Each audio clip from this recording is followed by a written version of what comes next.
Hello friends, welcome back to the Zarathaxx YouTube channel. This is episode 6 of the Solo Balance Speedrun Challenge, and how are you today? Welcome to my channel. As you can see, we are being stepped on by a goat. I want to be ninja! As you can see, we are in MooShu. I'm doing the style of this intro very similar to last video's intro, so lots of similarities here. I just kind of like the way I was able to think of things to say on the fly, and I didn't really have to rehearse anything. It's kind of very natural, But today we are in MooShu because I am going to show you the after effects of what happened between episodes and all that jazz. So you can see we're in MooShu. I achieved level 49.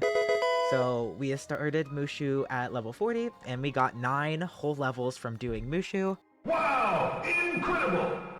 MooShu is one of the worlds that doesn't have some weird, difficult side dungeon. So as you can see here, I have acquired the Emerald Champion badge, which is the badge you get for doing every single side quest of MooShu. I personally think it's one of the cooler ones. Yeah, I got the Emerald Champion, I did all of these side quests, and we are here. We did it! We did it, Joe! You may also notice my pet is adult. I was training it up whenever I had energy, whenever I had the feeling to, and the first talent I actually received was Spellproof. So you see on my stats here, and you will see in the video when you inevitably watch it, but you will see that I have 3 resist, and it might not be that much, it might not look like that much, but every little stat will help us. Unfortunately it got balance resist as well. It's not -1, but again, this pet was mainly just so I can get started with the pet breeding process, but we got this pet up to adult and it got us a little bit of resist, which again will help us out in the long run. The other thing I got, if you might notice or wonder why my gold is so low, I was able to buy myself a permanent mount. I got the chestnut pony for 50,000 gold. If you didn't know, you go to the crown shop, you hit on permanent mounts, and there's a few of them, such as the blue dragon, and then you see most of these will all default to crowns, but if you actually click on gold and you look through this list, there will actually be quite a few of them here that you can purchase with gold. So I saved up 50,000 and I got the chestnut pony with 50,000 gold from the crown shop. So we now have a permanent mount, which means that all gold in the future I do not have to spend on more broomsticks.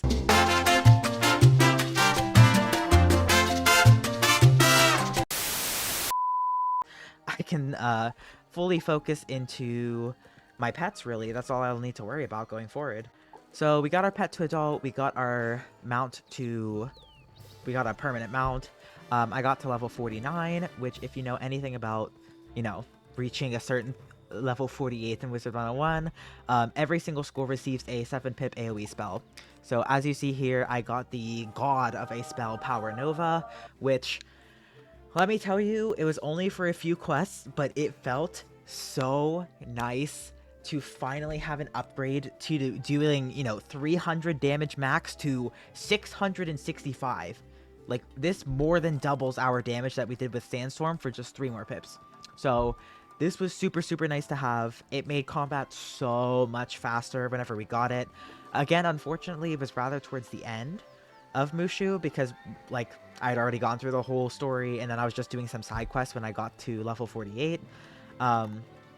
But that was really it. I had to get my Storm Wizard to teleport me into Dragonspire because the quest wanted me to go through Dragonspire to get a crystal or something. Of course, I soloed the enemies that was inside of the dungeon. You can't teleport other players into a school-specific dungeon. So I did all myself, but I had to get my other account to teleport me in there because I am not in Dragonspire yet. If you may notice when I hit the Q button, this is the quest to start all of Dragonspire. You talk to Cyrus Drake, and then, you battle him in his tower. I'm not going to spoil it, but the next episode we will be going through Dragonspire, which means that's the finale of Arc 1. So, it's going to be surreal to say it, but the next video is going to be a really special one because it'll be the finale of an entire arc that we have done solo. So look forward to that coming soon. I'm definitely a lot more pumped to be playing on my wizard now that I have a really streamlined way to do a lot of damage. You'll see in the video when we go to it just how much damage my Power Nova is able to do even with just one balance blade. It definitely was a game changer. So yeah, in the process of doing that, we upgraded our robe and our boots to level 45 gear. Our hat is still a little bit lower leveled, but we are going to be upgrading all of our gear when we reach level 50. That'll be another huge milestone. The gear that we get is going to be able to have critical chance on it. So if we find some good stuff, that'll be really nice to have. And a lot of the level 50 to like level 56, there's like some like Winter Tusk athemes and like rings and stuff that'll give us a lot of health, mana, power pip, like just things we're lacking on, especially the mana department. With the new update and the way they changed the teleports and stuff, I burn through mana like so quickly. So it'll be such a nice power spike for us. Basically every 2 levels once we reach level 50, but that'll come very soon because you see I only need like 40,000 XP to level up, and this one quest to talk to Cyrus Drake gives me 6,000. So that's super exciting. Be on the lookout for the Dragonspire World video next. Be on the lookout for level 50. Exciting things happening with this speedrun as far as like we're gonna be a lot more powerful. We're gonna be able to hatch pets a lot more. Exciting stuff. I hope you enjoyed this video, and I will see you soon. Coming through the spiral door of MooShu, we quickly learn that the Emperor has fallen ill, and that we are unable to see him as this time, as a similar looking wizard to us has already come through and basically wrecked the Emperor's The samurai outside of the Emperor's palace, Noboru Akitame, tells us that we need to pass 3 separate tests, the test of mind, body, and spirit, if we wish to see the Emperor. The first test, the test of mind, is administered by Lo Pong and is very hilarious in my opinion. You study the rocks and the patterns in the sand and see the manifestation of inner peace and strength. I feel so peaceful right now. After successfully turning into a crystal girly and meditating upon the rocks, we study a random book and thus completes the test of mind. We report back to the samurai outside of the palace, who tells us that we need to now battle a separate samurai to complete the test of body. This fight is super easy. It's one opponent and he's Storm, so he has absolutely no HP, so we just quickly finish him off with a gearhead. Reporting back once more to the samurai outside the palace, he tells us our final test, the test of spirit, we will need to meditate in front of the Muda statue in the Jade Palace. You stand before the statue of the Young wizard, you have done difficulties approach you, but do not despair. If you keep to clarity of mind, strength of body, and purity of spirit, you will ultimately triumph. After receiving enlightenment from a talking cow statue, we are finally allowed inside of the palace, where we meet with the Jade Champion, who informs us of the real reason behind the Emperor's illness. The Emperor was physically wounded by malice there in an attempt to defend the palace and the Dragonspire Key, and we now have to meet with a monk outside of the palace in order to help find out how to heal him. The monk Tan Kung informs us that the Emperor's sword, and thus his spirit, was stolen by Warlord Katsumori, who took his sword and ended up spiraling all of MooShu into a big war. Fun. MooShu is an extremely lore-dense world, so I'm going to very broadly shorten a lot of what the quests are going to tell you, and simple it down a lot. Go around helping people in the Hametsu village and the Tatakai outpost, basically fortify their defenses against the oncoming war, which eventually leads you into the Crimson Fields, where you have to finally face off against Warlord Katsumori. Normally at this point in my other videos, I would leave in the major fights of the world, which this definitely constitutes as one of them, as this is the end of the quarter of the world of MooShu. However, there are 4 of these fights, and most of them are repeats of the exact same one beforehand. So, defeating Warlord Katsumori, it is revealed to you that not all is as it seems. Upon his initial defeat, Warlord Katsumori turns into the War Oni and suddenly summons 2 additional minions to help him, and you have to defeat him again. It is only after defeating Katsumori, or the War Oni, a second time that you are finally able to retrieve the Emperor's sword, thus being able to restore his spirit. You report the news of your victory over Warlord Katsumori back to the monk, and he's all like, "Oh my god, Katsumori turned into an evil Oni demon? I'm so afraid that could happen to other people." It happens to a lot of other people. The monk's next brightest idea is to send the Emperor to the healing waters that are being monitored by the brothers in the Shoshun village, and he tasks you to go check in on them. You go to check in on this guy, and lo and behold, the waters are not in fact pure, and he tasks you to go meet with his superior, whose name is literally Din Ho, and this dude is literally a ghost. I don't know how this dude's gonna help us, but he's literally deceased. Master Ugue's wise suggestion for us is to gather up the Jade Scepter, which will help purify the water. The only problem being that the Jade Scepter, of course, is not in one piece, and we have to go around collecting pieces of this, like it's my broken heart. We finally gather the Jade Scepter from this brazier, and we are able to head on to the next area. The very next area of MooShu has you restoring 3 spiritual shrines with the new Jade Scepter that you just acquired, and restoring these shrines will allow you to help purify the waters again. I also just want to take a moment to point out this guy's beard. I think it's really funny. Anyways, long story short, you go around restoring the shrines, and none of them really are that important besides the last shrine, which is now vacant, but you have to recruit the help of this also random samurai, and he doesn't want to give up his post because he's defending the village, but you ultimately end up gaslighting him into being the shrine guardian after you fake a story about a villager needing his sword, so that he gives up his sword and his time as a samurai. I don't know, man. After putting the dude in his post at the shrine, we then go back to talk to the dude who's supposed to keep all the waters pure to begin with, and he tells us that he thinks that the Plague Oni is finally weakened enough and that we are ready to fight him. The entirety of the Shirataki Temple, which is the name of the dungeon you are entering, is literally just a series of power check fights.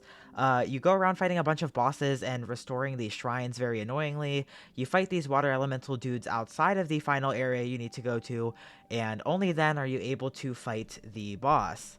Once you defeat Ideyoshi in combat, oh my god, would you believe it, he turns into the Plague Oni! I low-key almost get cooked during this fight, but because once again I am the go-to Wizard101, we defeat this fight no problem. With the waters of MooShu being cleansed and the Emperor's sword being returned, your final task is to collect fruit from the Tree of Life in order to help save the Emperor. However, the Tree of Life has now been corrupted by the Death Oni. The Death Oni is fortifying himself inside of the Tree of Life, and the only way to get there, a bridge, has been destroyed in the process. Instead of just simply building a new bridge, or perhaps, I don't know, getting a boat, or canoeing, or literally anything to get over there, we are tasked to gather a spirit to help us cross the river. We then head into the ancient burial grounds in order to help get this spirit. Very long story short, we have to learn this new mantra and light these 3 candles inside of this very special area to help open a portal to the spirit world. Inside of the spirit world awaiting for us is Tomogawa the Evil, with a very fitting name because he is the evil spirit that we need to capture to help guide us over the river. After returning triumphantly to the temple, we learn that the evil spirit we defeated was not the one that we needed, but rather he dropped us a spirit cage, which we will then afterwards use to capture a fitting spirit. Our quest then leads us into the village of Sorrow, where we very quickly begin to realize the effects that the Death Oni has had on the people of MooShu. Upon entering said village, we realize that everyone here is a ghost or a spirit, which thus meant that they have passed to the afterlife, and a lot of these spirits here are restless and need help passing over to the afterlife. After helping some of the villagers reach peace in the afterlife, which includes clearing some of the other evil spirits that are here, we eventually make our way to fighting Oyotomi the Defiler, who is in fact the evil spirit that we need to defeat and store inside of this spirit charm. This fight is honestly super easy. It's really anticlimactic with how much they hype up you need to defeat this guy, but it is just him in the dual circle, so we defeat him pretty quickly, and with the spirit cage in hand with this evil spirit inside of it, we head back to the temple. It is only when you've done this guy's entire laundry list of chores does he tell you that the river you need to cross is cursed, and that's why you simply can't swim across it and is why you need the spirit to help you cross it. After a few definitely mandatory boss fights, the Tree of Life dungeon has you stab a knife into this tree because that makes total sense, which opens another spirit portal world. You spar off against Kagemoosha, who is the preliminary pig boss, and lo and behold, unsurprisingly to most, when you defeat him in combat, once again he turns into the final Oni, the Oni of Death. Returning from the spirit world and watching the Tree of Life prosper with fruit and, well, life once more, we return back to the monk in the Jade Palace who was supposed to heal the Emperor and ultimately tells us that he is a failure and he admits defeat and tells us to try our hand at healing the Emperor, which would make sense if we were a life wizard, but alas we are not. Having all of the necessary tools in our hands to help heal the Emperor, we go inside to help him, and this is the one honorary fight you will be forced to watch for this video because it is the climax and the end of MooShu. Enjoy. Fool! Do you think I would give up this shell so easily?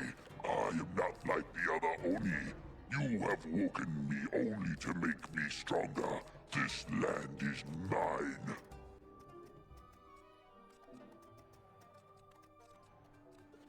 We'll see about that, Jade Oni. We'll see about that. Climax of this world, like every other Oni had like 85 minions just chilling with him, but this dude's just by himself. He has 6,000 HP. I know he knows weakness, but we're gonna aim to do a max pip judgment on this dude. With like full blades, full everything. Really go all out on him. And I brought in a Hydra just in case a max pip doesn't kill him, but I mean, it should, realistically. But just in case it does not, we have a Hydra as a backup. I thought one of my 4 shields that I packed I'd pull first, because this would be nice to be shielded, but a single life boss ain't killing me. Let's be honest. Let's be a little bit honest with ourselves. Blade Storm. Okay, so what you're saying now is a sped up time lapse of this fight against the Jade Oni. My mother ended up calling me, which is who I'm speaking to on the phone in this clip. So I'm speaking with my mother, but I will be speaking to you now. So my goal with this fight was to stack up as many blades as possible. If you remember, at the end of last world, we got the Blade Storm spell. So I was able to do the Balance Blade and the Blade Storm along with a Feint and the Balance Damage Aura spell. And my goal was to do a Max Pip Judgment spell, which ends up doing a lot of damage to the Jade Oni, but not quite enough to kill him. He has a little bit of HP left. He tries to be a little coward and heal here, but this is why I packed that extra Hydra I said I was going to in the beginning. And before you know it, this fight is already over with one last little Hydra. With the Jade Oni gone, the Emperor returns to his former self. He honors you with a deep bow. Wizard, I am in your debt. What you did to reach me, I can only imagine, but I thank you. You have saved me and MooShu. I have. You must take the Dragonspire Spiral Key. It is no longer safe here. But wait, what about Malistaire? He took the Spiral Key to Dragonspire. And thus, roll the credit scene. End scene of Wizard101, because we can't get to Dragonspire. I have the Dragonspire Spiral Key, Your Imperial Majesty. Oh. I caught up to Malistaire as he opened the gate. I couldn't stop him, but he had to leave the key behind. Forgive me, Wizard. I failed in my duty to protect His Enlightened Majesty, so I clung to my duty to keep the Spiral Key safe. You understand? Failure. But now, as His Imperial Majesty commands, take the Spiral Key with our best wishes. You have earned it. Be careful, esteemed wizard. Malistaire is no ordinary. Though MooShu's problems are petty next to the threat Malistaire presents, please let my old friend Merle and my thanks to you again, and farewell. Although I always had to refuse his invitation to teach at Ravenwood, I am grateful Ambrose has such a talented student. Yeah, you're welcome. And that was MooShu. What you're seeing on the screen behind me is me turning in the final quest of MooShu, which is the main quest, which then leads into the Dragonspire story quest. I actually ended up, after defeating the Jade Oni, I went back and did all of the side quests before I actually turned in the final MooShu quest. So I did all of the side quests and I was like, wait, why aren't I getting the badge? And then it's because I didn't turn in the one final quest, because I'm a little smart. So I turned in that quest, and you can see on the screen now I had got the Emerald Champion badge, which is the same as what I showed in the intro. So yeah, all in all, the total amount of time it took me to complete MooShu, including the pet training, was 6 hours, 31 minutes, and 32 seconds. And I went back through the footage and took out all the time I did with the pet training, and it was literally exactly about 31 minutes. So it took about 6 hours, which is once again on pace with how long Wizard City took, how long Krokotopia took, and how long Marleybone took. So if you're noticing a trend here, it's about 6 hours for the Arc 1 worlds. It might be a little bit longer with Dragonspire, just because again it's the finale, but we will see when we get there, right? I hope you have enjoyed today's video. If you had, please be sure to like, comment, subscribe, anything you'd like to do. Just staying to the end is always very appreciated. Thank you so much for coming to my channel and hanging out with me. Be on the lookout, be excited for the finale of Arc 1, which is going to be the next installment of this series. Thanks so much for being here, and I will see you soon. Bye-bye.